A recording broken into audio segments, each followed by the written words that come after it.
का जिंदाबाद जिंदाबाद जिंदाबाद लड़ते लाख जिंदाबाद जिंदाबाद जिंदाबाद साम्राज्यवाद मुर्दाबाद मुर्दाबाद मुर्दाबाद। कड़ कड़ कड़केगी हम देखेंगे, लाजिम है कि हम भी देखेंगे, हम देखेंगे, लाजिम है कि हम भी देखेंगे, हम देखेंगे। बिस्मिल्लाहिर्रहमानिर्रहीम। अस्सलामु अलैकुम जुले दोस्तों, उम्मीद है आप सब खैरियत से होंगे। दोस्तों, जैसे कि हम सबको मालूम है कि गज़ा में इसराइल की बर्बरियत 40 दिन से भी ऊपर हो चुके हैं। इसमें हज़ारों की तादाद में बच्चे, बूढ़े, जवान, ख़वातीन, मर्द हज़रात शहीद हो चुके हैं और अभी भी शहीद हो रहे हैं और ये सिलसिला अभी तक जारी है। ऐसे में पिछले हफ्ते में OIC मीटिंग भी हुई थी, जो तमाम आलमी मुस्लिम सारे ममालिक मिलकर जो मीटिंग कर रहे थे, तो उसमें भी कुछ प्रोडक्टिव सामने नहीं आया। यहाँ पर भी हमें एक इस तरह से हम कह सकते हैं कि जो हिपोक्रेसी है मुसलमानों का वो अब बाहर आ चुका है। और साथ ही साथ उस्ताद मोहतरम सईद जवाद नकवी हफ़ज़हुल्लाह का भी यही कहना है कि अगर आप लोगों ने उनका हालात हाज़रा प्रोग्राम देखते हैं या उनका जुमा देखते हैं, तो उन्होंने भी यही कहा है कि जो हिपोक्रेसी है, जो मुसलमानों की जो हिपोक्रेसी है, जो मुनाफिकत है, वो अभी खुलकर सामने आ गई है। तो वैसे तो उसके अगर मुखालिफ अगर हम देखें तो दुनिया भर में हर जगह पर, चाहे वो मज़हब को मानने वाले हो या नहीं मानने वाले हो, चाहे हिंदू हो या मुस्लिम हो या क्रिश्चियन हो या ज्यूस हो और दूसरे कोई मज़ाहिब या मज़हब से ताल्लुक़ रखते हो, सारे मिलकर अब गज़ा की हिमायत में, फ़लस्तीन की हिमायत में अब बोल रहे हैं। तो ये एक स्ट्रेटेजिक हमास का एक बहुत ही बड़ी कामयाबी की तरह हम देख सकते हैं दोस्तों। और साथ ही साथ इसराइल अपना बर्बरियत एक हैवान की तरह, जो मैंने पिछले वीडियो में भी कहा है कि हर तरह से बर्बरियत करने की कोशिश कर रहे हैं और उसका साथ अमेरिका, बरतानिया और दूसरे मगरबी ममालिक दे रहे हैं। तो वैसे तो मैंने पहले कहा कि काफ़ी दुनिया के दूसरे बहुत सारे ममालिक में, बहुत सारे इलाकों में एहतजाज जारी है। उसी तरह से कल यानी शुक्रवार को, फ्राइडे के दिन, पंजाब यूनिवर्सिटी चंडीगढ़ में पंजाब यूनिवर्सिटी स्टूडेंट्स ने भी एक मुजाहिरा, एक एग्ज़िबिशन भी रखा था। वहाँ पर पोस्टर एग्ज़िबिशन भी रखा, जिसमें बहुत सारे इमेजेस उन्होंने शेयर किए। वहाँ पे जाके जो पोस्टर्स भी बनाए, पोस्टर्स भी शेयर किए हैं और बहुत सारे स्टूडेंट्स ने अपने जो ख़यालात है, ओपिनियंस है, उनका भी इजहार किया है। वहाँ पे बहुत सारे स्कॉलर्स थे। तो मैं ज़्यादा वक्त नहीं लूँगा, आपको सीधा ले चलते वहाँ पे जो मैंने रिकॉर्ड किया है वो रिकॉर्डिंग आपको दिखाते हैं।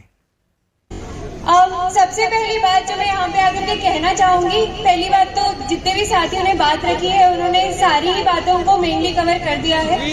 जैसे कि जोबन साथी ने कहा कि आज के समय पे जो ह्यूमैनिटी है, जो मनुष्यता है, उसमें सबसे बड़ा प्रहार पिछले सालों में जो हमें देखने को मिला है, वो गाजा की तस्वीरों की से, गाजा की खबरों से जो हम देख रहे हैं, उससे हमें समझ में आ रहा है। और इस पर जो चुप्पी है वेस्ट के देशों की, हमारे देश में जो सरकार है उसकी, वो ये भी बताता है कि मनुष्यता इन देशों में, इन सरकारों में मर चुकी है। जो इतिहास के बारे में हमने जाना, साथी संदीप ने कहा कि कैसे पॉलिटिकल साइंस के बच्चे, कैसे जो स्टूडेंट्स हैं यहाँ पे, चाहे वो ह्यूमैनिटीज के किसी भी डिपार्टमेंट से हो, चाहे वो वुमेन स्टडीज से हो, चाहे वो लॉ से हो, चाहे वो पत्रकारिता से हो, वो समझ नहीं रहे हैं या वो सामने नहीं आ रहे हैं, इस बात की गंभीरता को नहीं समझ रहे हैं कि किस तरीके की एट्रोसिटीज गाजा झेल रहा है, फिलिस्तीन झेल रहा है और 1 महीने से ज्यादा हो गया है। इस हद तक चीजें पहुंच चुकी है कि UN के जो जनरल सेक्रेटरी हैं, कल ही वो बयान में कहते हैं कि मैं इंसानियत के नाम पे सबसे दरख्वास्त करता हूं कि वहां पे फिलिस्तीन इजराइल में सीज फायर एस्टैब्लिश हो।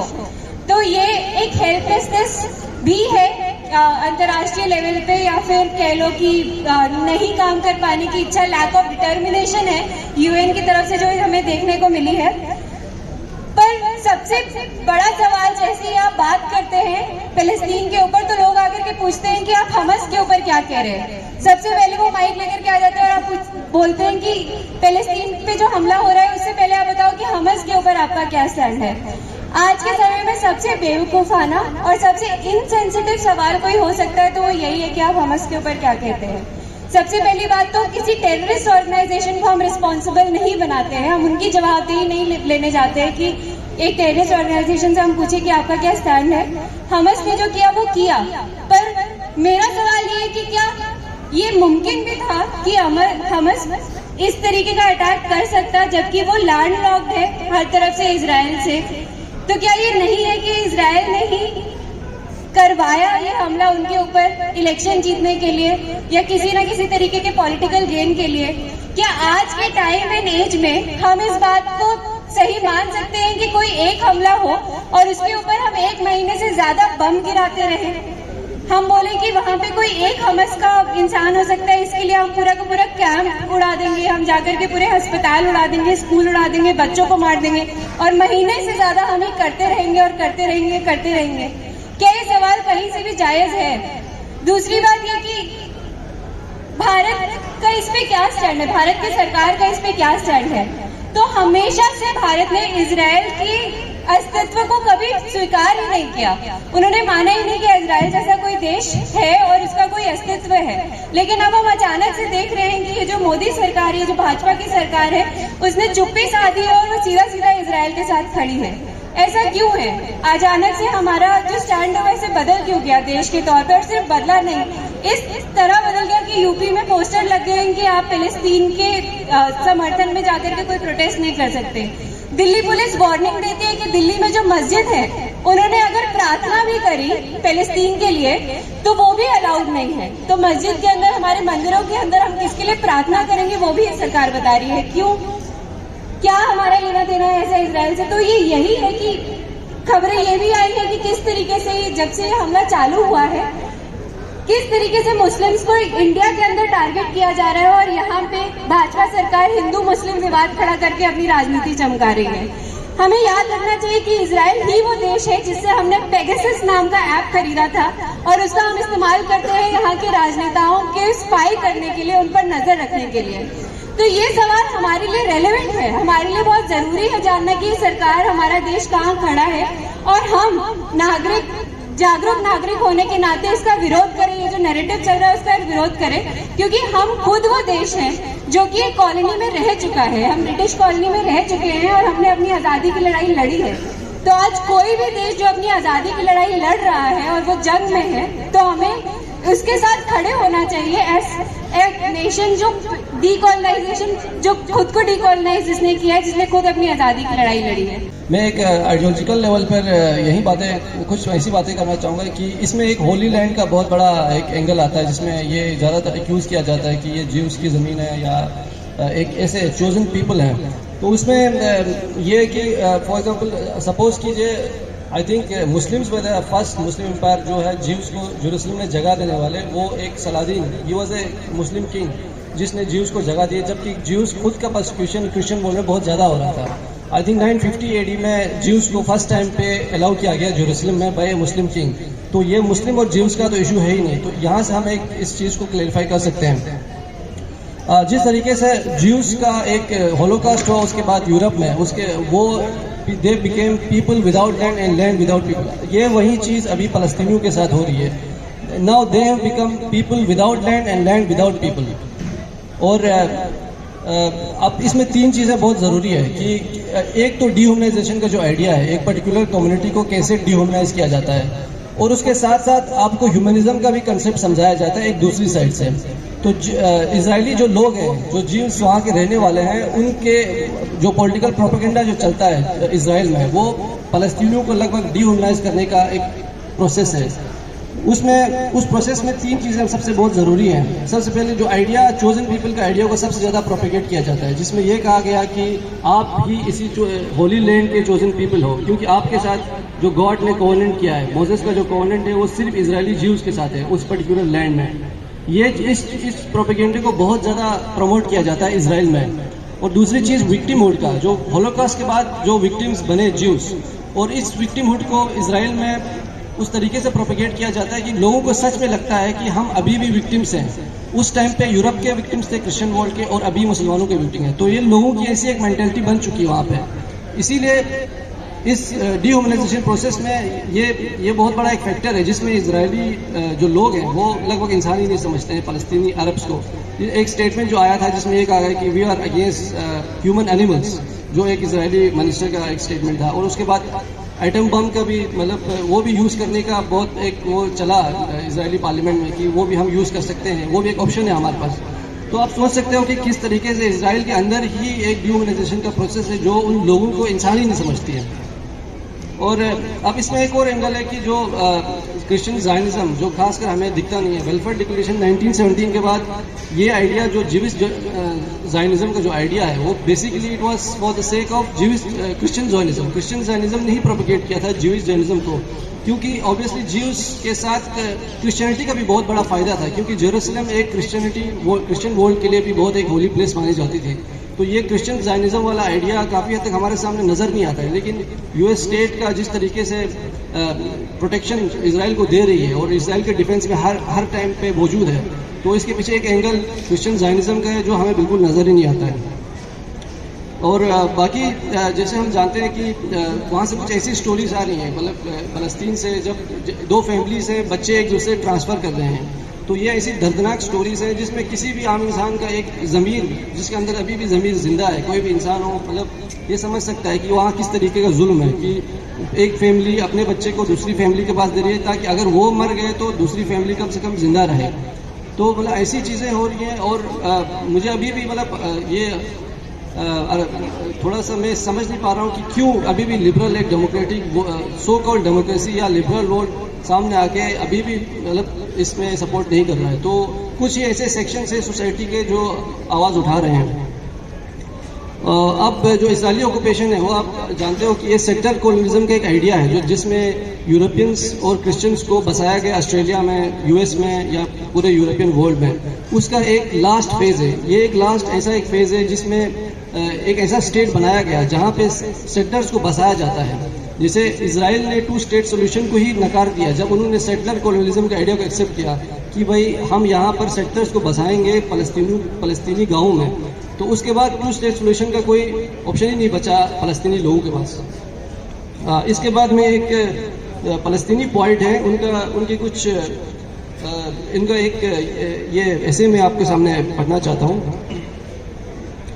जब हम अमन की दावत देते हैं तो कहते हैं कि हम मुनाफिक हैं, और जब हम जंग की तैयारी करते हैं तो कहते हैं कि हम वहशी हैं।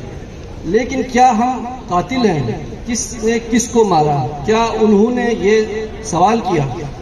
ये दुरुस्त नहीं कि दुनिया में अपनी याददाश्त खो चुकी है, और ये भी दुरुस्त नहीं कि हम दुनिया को होश करके याद दिलाएं। दुनिया आराम करना चाहती है, ये जुआ खेलना और चुस्की पीना चाहती है। तुम दुनिया को किसकी नींद से क्यों जगा रहे हो?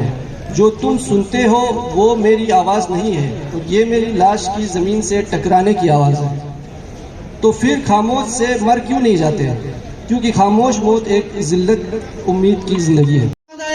जिंदाबाद जिंदाबाद जिंदाबाद लड़ते लोग जिंदाबाद जिंदाबाद जिंदाबाद साम्राज्यवाद मुर्दाबाद मुर्दाबाद मुर्दाबाद। ਦੋਸਤੋ ਇਤਿਹਾਸਿਕ ਪੱਖ ਤੋਂ ਮੋਟੀ ਗੱਲ ਸਾਰੇ ਦੋਸਤਾਂ ਨੇ ਕੀਤੀ ਆ, ਬਟ ਸਭ ਤੋਂ ਵੱਧ ਮੈਨੂੰ ਅਫਸੋਸ ਇਸ ਗੱਲ ਦਾ ਹੈ ਕਿ ਅਸੀਂ ਪੰਜਾਬ ਯੂਨੀਵਰਸਿਟੀ ਦੇ ਵਿੱਚ ਖੜੇ ਹਾਂ। ਮੇਰੇ ਸਾਹਮਣੇ ਆਰਟਸ ਬਲਾਕ 4 ਹੈ, ਪੋਲੀਟੀਕਲ ਸਾਇੰਸ ਡਿਪਾਰਟਮੈਂਟ ਹੈ, ਤੇ ਮੇਰੇ ਬਗਲ ਦੇ ਵਿੱਚ ਵੂਮਨ ਸਟੱਡੀ ਡਿਪਾਰਟਮੈਂਟ ਹੈ, ਹਿਊਮਨ ਰਾਈਟਸ ਡਿਪਾਰਟਮੈਂਟ ਹੈ, ਨਾਲ ਸਾਡੇ ਪੀਜੀਆਈ ਆ।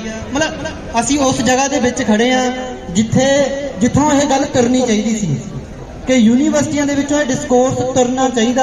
ਪੋਲੀਟੀਕਲ ਸਾਇੰਸ ਡਿਪਾਰਟਮੈਂਟ ਦੇ ਜਾਂ ਓਵਰਆਲ ਯੂਨੀਵਰਸਿਟੀ ਦੇ ਟੀਚਰਾਂ ਨੂੰ ਇਹ ਗੱਲ ਤੋਰਨੀ ਚਾਹੀਦੀ ਹੈ ਕਿ ਪੈਲਸਤੀਨ ਦੇ ਵਿੱਚ ਜੀਨੋਸਾਈਡ ਸਾਡੀਆਂ ਅੱਖਾਂ ਦੇ ਸਾਹਮਣੇ ਹੋ ਰਿਹਾ। ਮਤਲਬ ਇੰਗਲਿਸ਼ ਡਿਪਾਰਟਮੈਂਟ ਦੇ ਵਿੱਚੋਂ ਇਹ ਗੱਲ ਤੁਰਨੀ ਚਾਹੀਦੀ ਸੀ ਕਿ ਜਿਹੜੇ ਬਾਰ-ਬਾਰ ਜਿਨ੍ਹਾਂ ਨੇ ਪੀਐਚਡੀਆਂ ਹੀ ਪੋਸਟ ਕਲੋਨੀਅਲ ਥੀਸਿਸ ਤੇ ਕਰਵਾਈਆਂ ਨੇ, ਮੈਂ ਲਗਾਤਾਰ ਇਸੇ ਚੀਜ਼ ਤੇ ਪੀਐਚਡੀਆਂ ਕਰ ਰਹੇ ਨੇ ਤੇ ਉਹ ਆਵਾਜ਼ ਵੀ ਨਹੀਂ ਬੋਲ ਰਹੇ, ਉਹਨਾਂ ਦੀ ਜ਼ੁਬਾਨ ਨਹੀਂ ਖੁੱਲ ਰਹੀ। ਟੀਚਰਾਂ ਕੋਲ ਸੈਲਰੀ ਹੈਗੀ ਆ ਫਿਰ ਵੀ ਨਹੀਂ ਉਹ ਬੋਲ ਰਹੇ। ਇਹ ਕਿੱਡੀ ਸ਼ਰਮਨਾਕ ਗੱਲ ਆ ਕਿ ਇੱਕ ਵਿਦਿਅਕ ਅਦਾਰੇ ਦੇ ਵਿੱਚ ਜਿੱਥੇ ਟੀਚਰਾਂ ਨੂੰ, ਜਿੱਥੇ ਰਿਸਰਚ ਸਕੋਲਰਾਂ ਨੂੰ ਵੱਡੀ ਗਿਣਤੀ ਦੇ ਵਿੱਚ ਆ ਕੇ ਪੈਲਸਤੀਨ ਲੋਕਾਂ ਦੇ ਹੱਕ ਦੇ ਵਿੱਚ ਖੜਨਾ ਚਾਹੀਦਾ, ਉਹ ਨਹੀਂ ਖੜ ਰਹੇ। ਮਤਲਬ ਇਸ ਸੰਘਰਸ਼ ਦੇ ਵਿੱਚ 7 ਅਕਤੂਬਰ ਤੋਂ ਬਾਅਦ 130 ਟੀਚਰਾਂ ਨੂੰ ਕਤਲ ਕੀਤਾ ਗਿਆ ਹੈ। ਮੈਂ ਪੀਜੀਆਈ ਬਿਲਕੁਲ ਨਾਲ ਆ, ਪੀਜੀਆਈ ਦੇ ਡਾਕਟਰਸ ਨੂੰ ਵੀ ਬਾਹਰ ਆਉਣਾ ਚਾਹੀਦਾ ਸੀ, ਸੜਕਾਂ ਦੇ ਉੱਪਰ ਉਤਰਨਾ ਚਾਹੀਦਾ ਸੀ। 100 ਤੋਂ ਵੱਧ ਟੀਚਰ 100 ਤੋਂ ਵੱਧ ਡਾਕਟਰਸ ਦਾ ਕਤਲ ਕੀਤਾ ਗਿਆ ਹੈ। ਕਿੰਨੀਆਂ ਹੀ ਹਸਪੀਟਲ ਦੇ ਉੱਪਰ ਅਟੈਕ ਕੀਤੇ ਗਏ ਨੇ। ਮਤਲਬ ਸਾਡੇ ਸਮੇਂ ਦੀ ਇੱਕ ਤਰਾਸਦੀ ਆ ਕਿ ਇੱਕ ਡੀਹਿਊਮਨਾਈਜੇਸ਼ਨ ਦਾ ਜਿਹੜਾ ਪ੍ਰੋਸੈਸ ਹੈ ਉਹ ਆਪਣੇ ਪੀਕ ਤੇ ਆ ਕਿ ਲੋਕ ਬੋਲਣ ਨੂੰ ਤਿਆਰ ਨਹੀਂ, ਲੋਕ ਆਪਣੀ ਜ਼ੁਬਾਨ ਖੋਲਣ ਨੂੰ ਤਿਆਰ ਨਹੀਂ। ਤਾਂ ਦੋਸਤੋ, ਜਦੋਂ ਅਸੀਂ ਇਸ ਇਤਿਹਾਸਿਕ ਜਿਹੜਾ ਸੰਘਰਸ਼ ਪੈਲਸਤੀਨੀ ਲੋਕਾਂ ਦਾ ਲੜ ਰਹੇ ਹਾਂ ਤਾਂ ਇਹਦੇ ਵਿੱਚ ਮੋਟੀਆਂ-ਮੋਟੀਆਂ ਗੱਲਾਂ ਸਾਨੂੰ ਜ਼ਰੂਰ ਕਰਨੀਆਂ ਚਾਹੀਦੀਆਂ ਕਿ ਭਾਰਤ ਦੇ ਸੰਦਰਭ ਦੇ ਵਿੱਚ ਭਾਰਤ ਦੇ ਲੋਕਾਂ ਨੂੰ ਜਾਂ ਇੱਥੇ ਰਹਿ ਰਹੀਆਂ ਅਲੱਗ-ਅਲੱਗ ਕੌਮੀਅਤਾਂ ਨੂੰ ਕਿਉਂ ਆਵਾਜ਼ ਚੁੱਕਣੀ ਚਾਹੀਦੀ ਆ, ਕਿਉਂਕਿ ਭਾਰਤ ਵੀ ਇੱਕ ਕਲੋਨੀ ਰਿਹਾ, ਬ੍ਰਿਟੇਨ ਦੀ ਕਲੋਨੀ ਰਿਹਾ। ਤਾਂ ਜਿਹੜੇ ਲੋਕ ਕਲੋਨੀਅਲਿਜ਼ਮ ਦੇ ਥੱਲੇ ਰਹਿ ਚੁੱਕੇ ਹੋਣ, ਜਿਨ੍ਹਾਂ ਨੇ ਇਹ ਪੀੜਾ ਸਹਿ ਚੁੱਕੀ ਹੋਵੇ, ਤਾਂ ਉਹਨਾਂ ਲੋਕਾਂ ਲਈ ਖੜਨਾ ਬਹੁਤ ਜ਼ਿਆਦਾ ਜ਼ਰੂਰੀ ਹੋ ਜਾਂਦਾ ਜਿਹੜੇ ਆਪ ਪੀੜਤ ਰਹੇ ਹੋਣ। ਭਾਰਤ ਨੇ ਅੰਗਰੇਜ਼ਾਂ ਦਾ 200 ਤੋਂ ਵੱਧ ਸਾਲ ਗੁਲਾਮ ਰਹੇ ਨੇ, ਤਾਂ ਫਿਰ ਵੀ ਲੜਾਈਆਂ ਲਗਾਤਾਰ ਜਾਰੀ ਰਹੀਆਂ ਨੇ। ਤੇ ਪੈਲਸਤੀਨ ਦੀ ਜਿਹੜੀ ਲੜਾਈ ਹੈ ਨਾ ਇਹ 7 ਅਕਤੂਬਰ ਨੂੰ ਸ਼ੁਰੂ ਹੋਈ ਆ, ਨਾ ਇਹ 1948 ਦੇ ਵਿੱਚ ਸ਼ੁਰੂ ਹੋਈ ਆ। ਇਹ 1914 ਤੋਂ ਬਾਅਦ ਜਦੋਂ ਵੈਲਫੇਅਰ ਡਿਕਲੇਰੇਸ਼ਨ ਹੁੰਦਾ ਉਸ ਤੋਂ ਬਾਅਦ ਇਹ ਪੂਰਾ ਤੈਅ ਹੋ ਜਾਂਦਾ ਕਿ ਜਿਹੜੇ ਇਜ਼ਰਾਈਲ ਦੇ ਲੋਕ ਨੇ, ਜਿਹੜੇ ਜਿਊਜ਼ ਲੋਕ ਨੇ, ਉਹਨਾਂ ਦੀ ਸਟੇਟ ਸਥਾਪਿਤ ਕੀਤੀ ਜਾਊਗੀ। ਨਾ ਸਾਨੂੰ ਸਿੰਪਲ ਜੀ ਗੱਲ ਪੁੱਛਣੀ ਜ਼ਰੂਰ ਚਾਹੀਦੀ ਆ ਕਿ ਇਹ ਤਾਂ ਇਸ ਏਰੀਆ ਦੇ ਵਿੱਚ ਹੈ ਕੀ ਆ। ਮਤਲਬ ਇਸ ਪੈਲਸਤੀਨ ਦੇ ਏਰੀਆ ਦੇ ਵਿੱਚ ਜਾਂ ਮਿਡਲ ਈਸਟ ਦੇ ਵਿੱਚ ਇਹੋ ਜਿਹਾ ਕੀ ਆ ਕਿ ਬਾਰ-ਬਾਰ ਇਸ ਧਰਤੀ ਦੇ ਉੱਪਰ ਹਮਲੇ ਕੀਤੇ ਜਾਂਦੇ ਨੇ।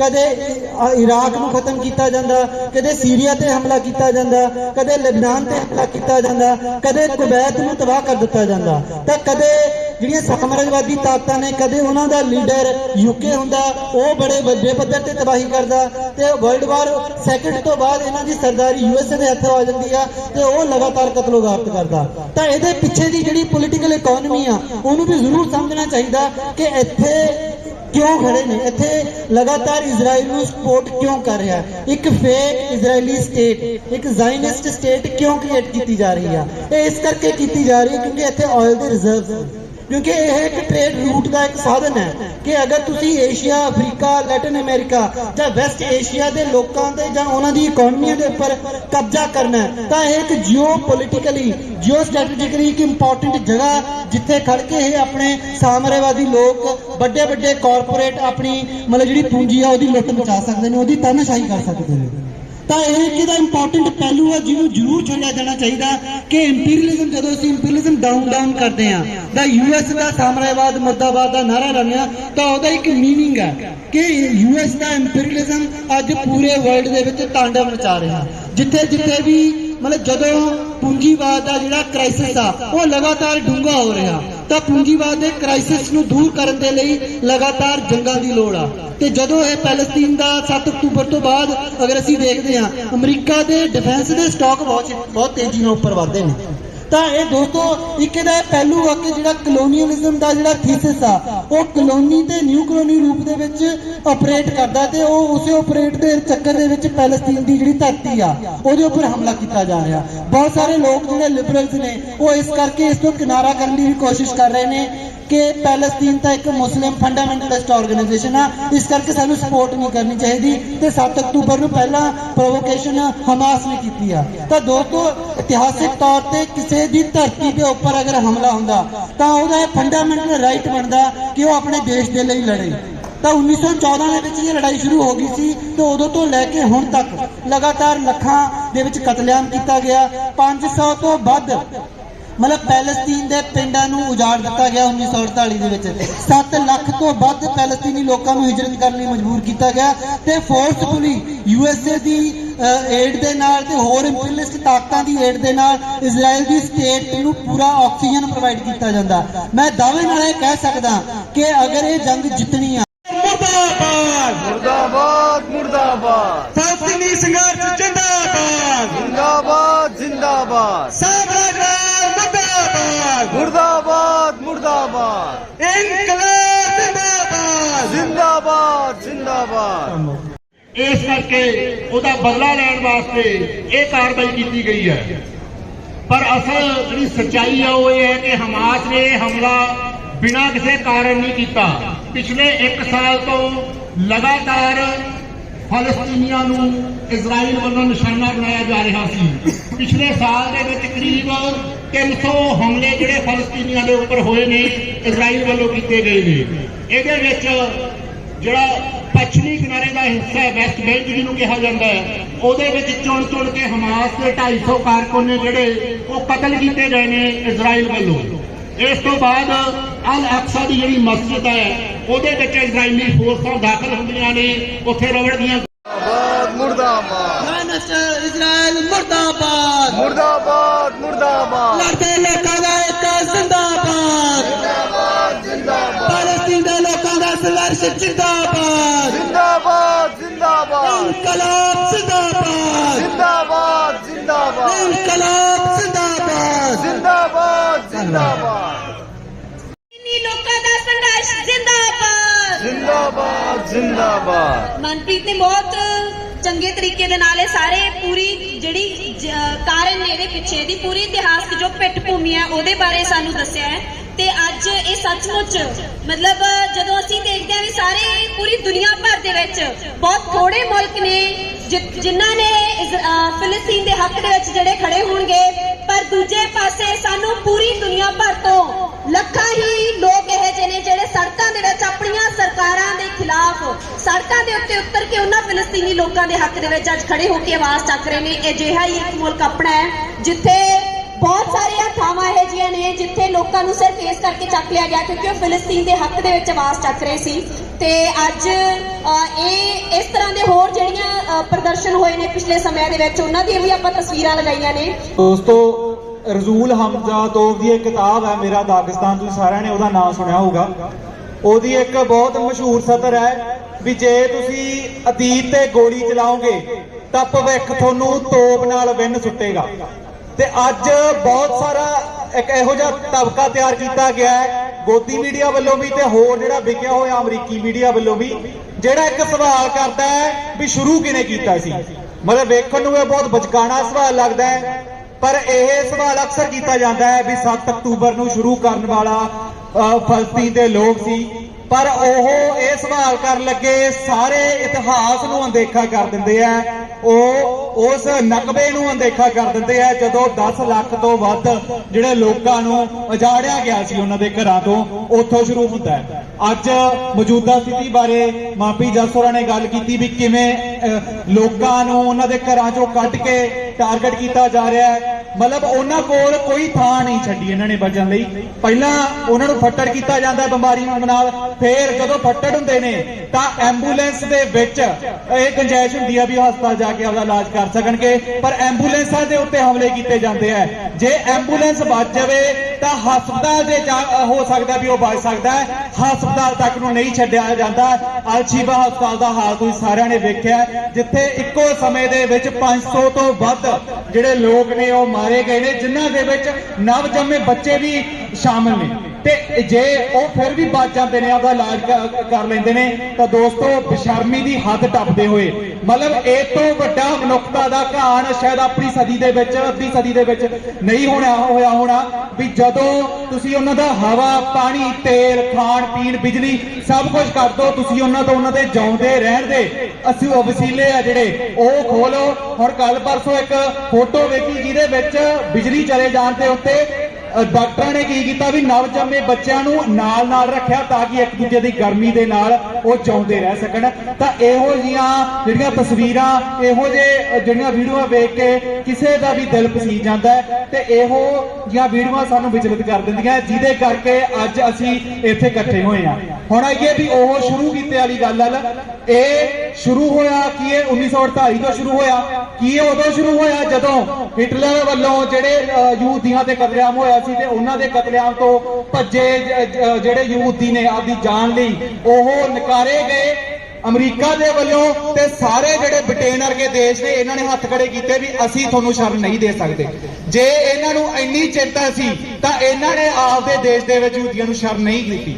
ਦੂਜੀ ਗੱਲ, ਜਿਹੜਾ ਯਹੂਦੀਆਂ ਦਾ ਇਹ ਯਹੂਦੀਆਂ ਦੇ ਨਾਮ ਤੇ ਇਜ਼ਰਾਈਲ ਦੀ ਗੱਲ ਕੀਤੀ ਜਾਂਦੀ ਹੈ। ਇਹਦੇ ਵਿੱਚ ਫਰਕ ਕਰਨਾ ਬਹੁਤ ਜ਼ਰੂਰੀ ਹੈ ਵੀ ਜਿਹੜੇ ਜੌਨਵਾਦੀ ਨੇ ਇਹ ਇਜ਼ਰਾਈਲ ਦੀ ਬੁਨਿਆਦ ਬਣੇ ਨੇ ਤੇ ਇਹਦੀ ਬੁਨਿਆਦ 1917 ਦੇ ਵਿੱਚ ਜਦੋਂ ਜੌਨਵਾਦ ਦੀ ਸ਼ੁਰੂਆਤ ਹੋਈ ਸੀ ਉਦੋਂ ਹੀ ਰੱਖ ਦਿੱਤੀ ਗਈ ਸੀ। ਉਸ ਤੋਂ ਬਾਅਦ 1922 ਤੱਕ ਕੋਸ਼ਿਸ਼ਾਂ ਕੀਤੀਆਂ ਗਈਆਂ ਸੀ ਫਲਸਤੀਨ ਦੇ ਵਿੱਚ ਯਹੂਦੀਆਂ ਨੂੰ ਵਸਾਉਣ ਦੀਆਂ। ਤਾਂ ਦੋਸਤੋ ਇਹ ਪਹਿਲੀ ਸੰਸਾਰ ਜੰਗ ਤੋਂ ਪਹਿਲਾਂ ਹੀ ਸ਼ੁਰੂ ਹੋ ਚੁੱਕਿਆ ਸੀ। ਬਾਅਦ ਦੇ ਵਿੱਚ ਧੱਕੇ ਦੇ ਨਾਲ ਯਹੂਦੀਆਂ ਨੂੰ ਉੱਥੇ ਭੇਜਿਆ ਗਿਆ ਫਲਸਤੀਨ ਦੇ ਵਿੱਚ।